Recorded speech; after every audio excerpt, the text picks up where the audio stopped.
ایک بیٹی اور ایک درخت دونوں کا گھر میں ہونا ضروری ہے، کیونکہ درخت ہمیشہ دھوپ میں سایہ دیتا ہے اور بیٹی ہمیشہ درد میں ساتھ دیتی ہے۔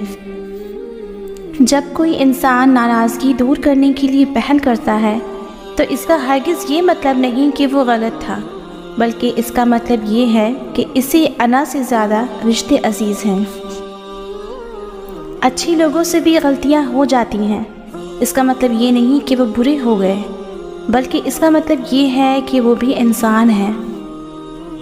کسی کی بیٹی کی زندگی خراب کرنا ایک قرض ہے جو ایک نہ ایک دن آپ کی بیٹی کو اپنی زندگی سے ادا کرنا پڑتا ہے۔ یقین تو سمندر میں بھی راستہ بنا دیتا ہے، یقین تو سلگتی ہوئی آگ کو بھی ٹھنڈا کر دیتا ہے، تو تم اپنے رب سے اتنے مایوس کیوں ہو؟ یقین معجزوں کا بہت خاص حصہ ہے، اور وہ آخر میں تمہیں تمہارا یقین کیسے تھام لے گا تم اس کا تصور بھی نہیں کر سکتے۔ پتہ ہے انسان کو سب سے زیادہ تکلیف کب ملتی ہے؟ جب وہ غلط انسان سے اپنی زندگی کی ساری امیدیں جوڑ لیتا ہے۔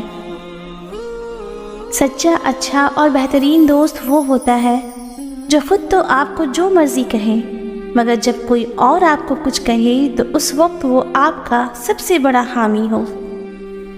ہم تصویروں میں خوبصورت اور نمایاں نظر آنا چاہتے ہیں، مگر کردار کی فکر نہیں کرتے اور بھول جاتے ہیں کہ انسان کا کردار و اخلاق ہی اس کی سب سے بہترین تصویر ہے۔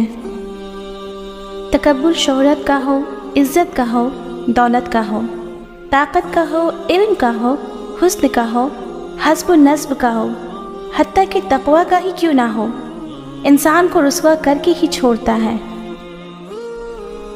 زندگی روز کچھ نہ کچھ سکھاتی ہے، لیکن بنیادی چیز یہ ہے کہ انسانوں سے توقعات کم سے کم رکھیں اور اوپر جو ذات ہے اسی پر توکل رکھیں۔ حضرت علی رضی اللہ تعالیٰ عنہ فرماتے ہیں، نفرت گناہ سے کرو، گناہ کرنے والے سے نہیں، شاید تمہاری محبت میں آ کر وہ گناہ کرنا ہی چھوڑ دے۔ مرد وہ ہے جو اپنی بہن کے نصیب سے ڈر کر کسی اور کی بہن کے ساتھ نہ کھیلے، کیونکہ دنیا مکافات امن ہے۔ اگر تم کسی کی بہن کے ساتھ غلط کرو گے تو کل کو تمہاری بہن کے ساتھ بھی وہی ہوگا۔ بڑے کہتے ہیں بیٹیوں سے ڈر نہیں لگتا، ان کے نصیبوں سے لگتا ہے، ورنہ جتنا احساس بیٹیاں ماں باپ کا کرتی ہیں بیٹے کر ہی نہیں سکتے۔ بچپن سے ہی اپنی خواہشات، اپنے خوابوں کو دفن کرنا سیکھ لیتی ہیں، کبھی ماں باپ کی فکر میں ہلکان ہو رہی ہوتی ہیں تو کبھی بھائیوں کی فکر میں گھل رہی ہوتی ہیں۔ پھر بھی لوگ کہتے ہیں بیٹیاں بوجھ ہوتی ہیں، جبکہ حقیقت میں بچپن سے ہی بوجھ بانٹ رہی ہوتی ہیں۔ بیویاں جوانی میں مالکن، ادھیڑ عمر میں دوست اور بوڑھی عمر میں نرسوں کا کردار ادا کرتی ہیں۔